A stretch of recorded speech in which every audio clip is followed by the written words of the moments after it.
Welcome to a very muddy Selevo. Pretty much different conditions than we've seen here over the last few years. We're going to talk to our whole shot king of Arco di Trento last weekend, Valentin Guio. Valentin, it was your best career result. You just missed the podium. How do you feel about it all now? Yeah, it was a very good weekend in Arco, but now it's the past. We are in Selevo. It's not the same condition, so it's very sticky to ride, very some lines, very heavy to ride. So yeah, we will see. I think the start is very important. If I can make the same start than last weekend, it will be perfect. Thanks, Valentin. Best of luck this weekend. Let's see MX2 qualifying. In the time practice session, MX2, it was Jeffrey Hurlings on the Red Bull KTM factory racing machine. That was 1.2 seconds clear of Onotonus on the CLS Kawasaki Monster Energy bike. Dylan Ferrandis, his teammate, was third. Tonkov was fourth, riding with a hand injury though in the qualifying race. And it was Jordi Tixier and then Glenn Coldenhoff. But the whole shot came from number 92, Valentin Guio, so picking up where he left off 1 week ago in Italy with another fine start. Just behind him, it was Jeffrey Hurlings. Tim Geiser got a great start, so too did Jordi Tixier on the 911 machine for once. Glenn Coldenhoff was in there as well, inside the top 6 or 7 positions, as Valentin Guio tried to disappear at the front of the field. Hurlings was right there on his case though. Geiser, a great start for him in third place, but then Guio went missing. He fell and would find himself down in 15th place at the start of lap 2, as everybody else took advantage of that mistake. Romain Febvre was having a good ride in the race as well, but he started down in 7th place. It was trying to rain on what was already a very hard and slick circuit, very rutty as well, but didn't last for long. Jeffrey Hurlings though, not his usual super confident self. He tried to make a break for it at the front on that number 84 machine, but Onotonus, who got squeezed by Hurlings going down the start straight and came out the first turn around about 15th position, was on the charge. And soon found himself mixing it inside the top 5, going after this guy here, Jeffrey Hurlings.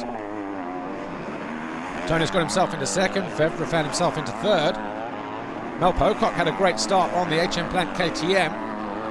Dylan Ferrandis, who was 2nd on the opening lap, fell down to 6th. Eventually he came home in 4th place, as the rain continued to fall ever so slightly out on track. Jeffrey Hurlings though was making 1 or 2 errors out in this MX2 qualifying race. Couldn't afford to relax. Petar Petrov, the homeboy quite literally, was born and raised down the road in Selevo, but Tim Geiser, he fell, and that would put him out of the race because he was nursing a knee injury, or a leg injury certainly, had him hobbling off the bike in pit lane. So Tim Geiser crashing out of 9th place on the Garibaldi Honda machine, as Hurlings suddenly found himself coming under pressure from Tonus and the 461 of Romain Febvre, struggling with arm pump in the midpoint of the race. But the opportunity came on lap 7. Hurlings didn't get the drive coming out of the bottom corner, and Tonus didn't need a second invite, and he launched his way into the lead, leaving Hurlings to deal with the 461, the Wilvo Nastan Husqvarna of Romain Febvre. Dylan Ferrandis was a few seconds back. Febvre eventually went through into 2nd position, but then Jeffrey Hurlings got second wind and went back after the former European champion on that white Husqvarna. Dylan Ferrandis, despite that mistake on the opening lap, circulated in 4th ahead of Jordi Tixier and the 259 of Glenn Coldenhoff, who sits 2nd in the championship as we arrive here in Bulgaria. Mel Pocock was 7th, Max Anstey was 8th, Petrov was in 9th, and Valentin Guio worked his way back into 10th. Onotonus though took the checkered flag from Hurlings. Febvre was 3rd, Ferrandis 4th, Tixier was 5th.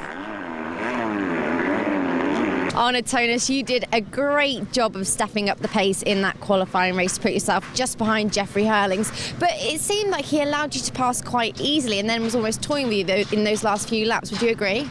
Yeah, I had really a bad start, so I had to deal with that. My first few laps was not so good. You know, it took time to find me some good lines because we had a long break between practice and the race. So after that, I started to have a good pace and yeah, passed Jeffrey, and after that I did a few mistakes. tied it up a little bit. I had a bit of arm bump, but you know, it's first time I really battled with him like in this position. So you know, it's great for tomorrow. It's only a quality race, so I hope for a good race tomorrow. Well, a great job, and we'll see you for tomorrow's race.